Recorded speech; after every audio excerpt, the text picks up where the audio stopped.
নমস্কার, দেখছেন talk to Bangla. আমি অভিষেক রয়েছে আপনাদের সাথে। এই মুহূর্তে যে খবর নিয়ে উপস্থিত হয়েছে, দেশের প্রধানমন্ত্রী নেদারল্যান্ডে গেলেন এবং গিয়ে একটা বিস্ফোরক বক্তব্য রাখলেন। বিস্ফোরক কেন বলছি, তার কারণ দেশের প্রধানমন্ত্রী যে কথাটা বলেছেন সেটা শুনলে আপনার আমার রাতের ঘুম উড়ে যাওয়ার জোগাড় হবে। এবং দেশের প্রধানমন্ত্রী সেই কথাটা আমরা হয়তো শুনতে চেয়েছিলাম দেশের উদ্দেশ্যে, জাতির উদ্দেশ্যে যখন প্রধানমন্ত্রী বক্তব্য রাখবেন তখন তার কাছ থেকে, কিন্তু আমাদের শুনতে হলো দেশের প্রধানমন্ত্রী সেই কথাটাই বললেন বিদেশে গিয়ে, যেখানে ভারতীয়রা তাকে স্বাগত জানাচ্ছেন সেখানে গিয়ে তিনি সেই ধরনের একটি কথা বললেন। দেশের প্রধানমন্ত্রী নেদারল্যান্ডে গিয়েছেন এবং নেদারল্যান্ডে তার বিদেশ সফরে গিয়ে যখন তাকে বক্তব্য রাখতে দেওয়া হয়েছে তখন তিনি স্টেজের মধ্যে দাঁড়িয়ে বললেন যে ভারতবর্ষ এবং সারা পৃথিবীর এই মুহূর্তে ইকোনমি যদি সম্পূর্ণভাবে যে ক্রাইসিসটা তৈরি হয়েছে সেটাকে বন্ধ না করা যায়, তাহলে গত 10 থেকে 15 বছরে আমরা যতটা এগিয়েছি আমরা সম্পূর্ণ ততটা পিছিয়ে যাব। অর্থাৎ কোথাও গিয়ে একটা ইকোনমিক ক্রাইসিস, যেটা বারংবার উঠে আসছে কথাবার্তায়, যেটা বারংবার আমরা আপনাদের সামনে প্রেজেন্ট করার চেষ্টা করছি, সেটা দেশের প্রধানমন্ত্রী মেনে নিলেন। শুধু তাই নয়, কোথাও গিয়ে একটা বার্তাও দিলেন। কিন্তু জাতির উদ্দেশ্যে ভাষণ, প্রত্যেকটা দেশ যখন জাতির উদ্দেশ্যে ভাষণ দিয়েছে, আমেরিকা এবং ইরানের যুদ্ধের সময়, ইসরায়েল এবং ইরানের যুদ্ধের সময়, যখন প্রত্যেকটা দেশ এবং তাদের প্রেসিডেন্ট হতে পারে, প্রাইম মিনিস্টার হতে পারে, তারা জাতির উদ্দেশ্যে ভাষণ দিয়েছিল ইকোনমিক ক্রাইসিস সম্বন্ধে, সেই ধরনের কোনো কথা আমরা শুনতে পাইনি। কেন? পশ্চিমবঙ্গ সহ অন্যান্য রাজ্যে ভোট ছিল বলে? নাকি কোথাও গিয়ে এই মুহূর্তে যে ঝালমুড়ি খাওয়ার কথা দেশের প্রধানমন্ত্রী নেদারল্যান্ডে দাঁড়িয়ে বলছেন, ঠিক ততটাই সহজ ভাবে সম্পূর্ণ বিষয়টাকে আমরা দেখব। আপনাদের সঙ্গে সম্পূর্ণটা বিস্তারিত ব্যাখ্যা করব। দেশের প্রধানমন্ত্রী কি বলেছেন শোনাবো। তার আগে অবশ্যই টক টু বাংলা ইউটিউব চ্যানেলকে সাবস্ক্রাইব করে দিন। এই ভিডিও দেখুন শেষ অবধি স্কিপ না করে। আপনারা আগে কোনো কথায় যাওয়ার আগে দেশের প্রধানমন্ত্রীর মুখ থেকে শুনুন তিনি কি বললেন, তারপর আসছে বিস্তারিত ব্যাখ্যা। आज मानवता के सामने अनेक बड़ी चुनौतियां भी है। आज की दुनिया किस तरह नई नई चुनौतियों से जूझ रही है। पहले कोरोना आया, फिर युद्ध होने शुरू हो गए, और अब आज की एनर्जी क्राइसिस है। ये दशक दुनिया के लिए आपदाओं का दशक बन रहा है। हम सभी देख रहे हैं, अगर ये स्थितियां तेजी से नहीं बदली गई तो बीते अनेक दशकों की उपलब्धियों पर पानी फिर जाएगा।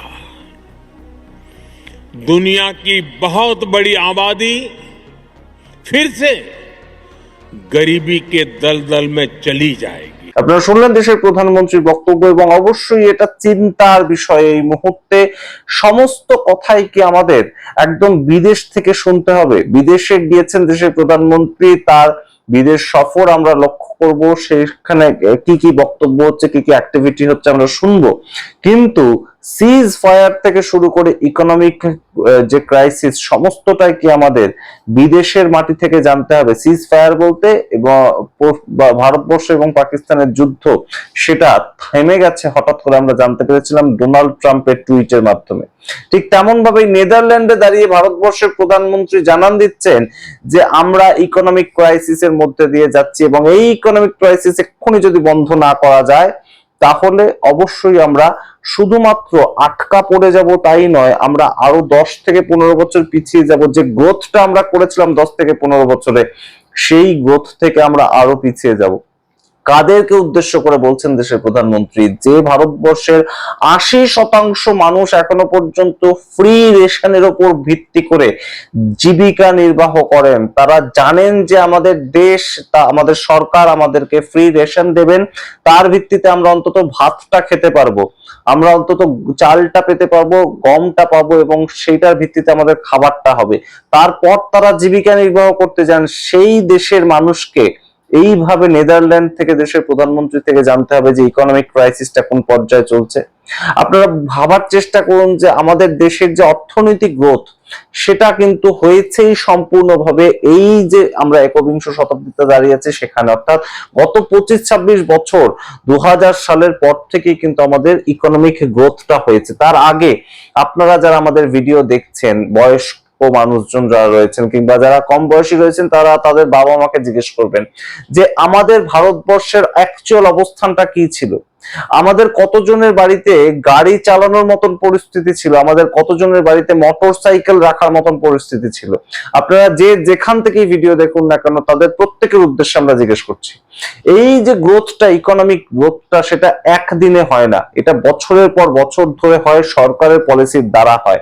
এবং আপনারা মনে থাকবে নিশ্চয়ই, আপনাদের যারা হিস্ট্রি নিয়ে ভাবনা চিন্তা করেন কিংবা যারা সেই সময়টাকে দেখেছেন, 2008 সালে সারা পৃথিবীতে একটা ইকোনমিক ক্রাইসিস এসেছিল এবং সেই ইকোনমিক ক্রাইসিসটা যখন সারা পৃথিবী ফেস করছিল, তখন ভারতবর্ষে মনমোহন সিং সরকার চলছিল এবং তৎকালীন সময়ও পর্যন্ত ভারতবর্ষের যে জিডিপি সেটা গ্রোথ ছিল 8%, যেটার জন্য মনমোহন সিং সরকারকে মনে রাখে এখনো পর্যন্ত। এবং মনমোহন সিং সম্বন্ধে সেই সময়কার যদি বিভিন্ন পত্রপত্রিকা, বিদেশের পত্রপত্রিকা আপনারা খুলে এখনো ওয়েবসাইটে দেখতে চান, সম্পূর্ণভাবে আপনারা দেখতে পারেন সেখানে মনমোহন সিং এর যে ইকোনমিক পলিসি সেটা সম্বন্ধে রীতিমতন ভূয়সী প্রশংসা করা হয়েছে। সেটা নিউ ইয়র্ক টাইমস হতে পারে, বিবিসি নিউজ হতে পারে, প্রত্যেকটা জায়গায় সেই 2008 সালের যে ইতিহাস ভারতবর্ষে আছে সেটা এই মুহূর্তে কেন আমরা অ্যাপ্লাই করতে পারছি না? অবশ্যই এই মুহূর্তে কংগ্রেস সরকার না বিজেপি সরকার, কারা ক্রাইসিস ম্যানেজমেন্টের দিক থেকে এগিয়ে ভালো থাকতে পারে আমরা ওসবে যাচ্ছি না, কিন্তু যে কথাটা এই মুহূর্তে গুরুত্বপূর্ণ প্রেক্ষাপট নিচ্ছে, দেশের প্রধানমন্ত্রী জাতির উদ্দেশ্যে ভাষণ না দিয়ে নেদারল্যান্ডে তার বিদেশ সফরে গিয়ে বিভিন্ন কথার ফাঁকে এই ধরনের একটা গুরুত্বপূর্ণ কথা কেন হঠাৎ করে বললেন? এই সামগ্রিক বিষয়টা সম্বন্ধে তো একদম সরাসরি সংসদ ডাকা উচিত, সংসদের বিশেষ অধিবেশন ডাকা উচিত যে কিভাবে এটাকে ম্যানেজ করা যায়। এই ইকোনমিক ক্রাইসিসটা তো কোনো একটা শাসক দল কিংবা একটা বিরোধী দল তাদের ব্যক্তিগত প্রবলেম নয়, দেশের মানুষের প্রবলেম, সামগ্রিক দেশের ইন্ডিয়ান সিটিজেনদের সবার প্রবলেম এটা। তাহলে সেই ক্ষেত্রে দেশের প্রধানমন্ত্রী একদিন একটা সভা থেকে দাঁড়িয়ে তিনি বলছেন যে সোনা কিনবেন না আগামী 1 বছর, আগামী 1 বছর ওয়ার্ক ফ্রম হোম করুন, আগামী 1 বছর তেল খাবেন কম করে, আগামী 1 বছর পেট্রোলে গাড়ি চড়বেন না, আপনারা সাইকেল নিয়ে যাতায়াত করুন। এবং সেই দেখে আমরা দেখতে পাচ্ছি বেশ কিছু বিজেপির নেতা তারা সাইকেল নিয়ে যাতায়াত করা শুরু করে দিয়েছে। সেই যে সামগ্রিক বিষয়গুলো এত হালকা মেজাজে বলা হচ্ছে কেন? এটা তো অবশ্যই এই মুহূর্তে যে কোনো পরিস্থিতির থেকেও কঠিন পরিস্থিতি, কোভিড এর মতোই একটা মহামারীর পরিস্থিতি এটা। ইকোনমিক ক্রাইসিস যদি হয়, আপনার প্রত্যেকটা কমোডিটি, প্রত্যেকটা জিনিসের দাম বাড়বে। আপনি যে সকালবেলা উঠে পাউরুটিটা খাবেন, আপনি যে সকালবেলা উঠে দুধ খাবেন, সেই প্রত্যেকটা জিনিসের দাম বাড়বে এবং দাম বাড়াটা এমন পর্যায়ে যাবে সেটা সাধারণ মানুষের ভাবনা চিন্তার বাইরে যাবে। যে ওষুধ আপনারা বেসিক লেভেলে খান, রেগুলার বেসিস খান, সেই ওষুধের দাম যেটা 10 টাকা রয়েছে একটা ওষুধের স্ট্রিপ, সেই ওষুধের দাম 20 থেকে 25 টাকা হতে যাচ্ছে আগামী কয়েক মাসের মধ্যে।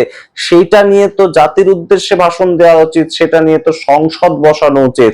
সেটা নিয়ে শুধুমাত্র একটা র্যালি থেকে হঠাৎ কিছু কথা বলে দেওয়া এবং নেদারল্যান্ডে গিয়ে ইকোনমিক ক্রাইসিস সম্বন্ধে এইভাবে বলা, সেটা কি কোথাও গিয়ে খুব একটা এই মুহূর্তে ভারতবর্ষের ভালো চেহারাটাকে প্রেজেন্ট করে? এই প্রশ্ন অবশ্যই ওঠে এবং অবশ্যই গুরুত্বপূর্ণ প্রেক্ষাপট। এই নিয়ে ভারতবর্ষের ভারত সরকার কি ভাবছে, এই নিয়ে এখনো পর্যন্ত দেশের অর্থমন্ত্রী কোনো স্টেটমেন্ট কেন দিচ্ছেন না, দেশের বাণিজ্য মন্ত্রী পীযূষ গোয়েল কেন স্টেটমেন্ট দিচ্ছেন না, দেশের প্রধানমন্ত্রী এই সামগ্রিক যে ক্রাইসিসটা সেটা থেকে বেরোবার কোনো পথ কেন বলছেন না? সাধারণ মানুষ শুধুমাত্রই কি একটার পর একটা ক্রাইসিস দেখে যাবে, আর বিশেষ কিছুই তারা কি ভোগ করতে পারবে না। অর্থাৎ কোথাও গিয়ে এই যে এই মুহূর্তে পেট্রোল কম ব্যবহার করা, এই যে এই মুহূর্তে সোনা কম কেনা, এবং সোনা কম কেনা সেটা তো হতে পারে না, যার বাড়িতে বিয়ে সে সোনা কম কিনবে কিভাবে, সেটা 1,64,000 টাকা হোক কিংবা 2 লক্ষ টাকা ভরি হোক, তাকে সোনা তো কিনতেই হবে। তো সেই জায়গাগুলো মানুষ কিভাবে এই মুহূর্তে জুঝবে, এই প্রশ্ন এই মুহূর্তে উঠবেই। এবং দেশের প্রধানমন্ত্রী যেভাবে বলছেন বিষয়টাকে, সেটা কি বলার স্টাইল, সেটা কি এই মুহূর্তে একটা ক্রাইসিস থেকে বেরিয়ে আসার পদ্ধতি, আমরা জানি না। তবে অবশ্যই এই মুহূর্তে যেভাবে একদম হারমুজ প্রণালীটা বন্ধ হয়ে গিয়েছিল, গ্যাসের দাম বেড়েছে, তার ফলে এখন পেট্রোলের দাম বেড়েছে, সেগুলো নিয়ে কিন্তু আরেকটু গভীরে গিয়ে চর্চা হওয়া খুব জরুরি। আপনারা কি মনে করেন অবশ্যই কমেন্ট বক্সে কমেন্ট করুন। দেখতে থাকুন টক টু বাংলা। অবশ্যই টক টু বাংলা ইউটিউব চ্যানেলকে সাবস্ক্রাইব করতে ভুলবেন না। ধন্যবাদ।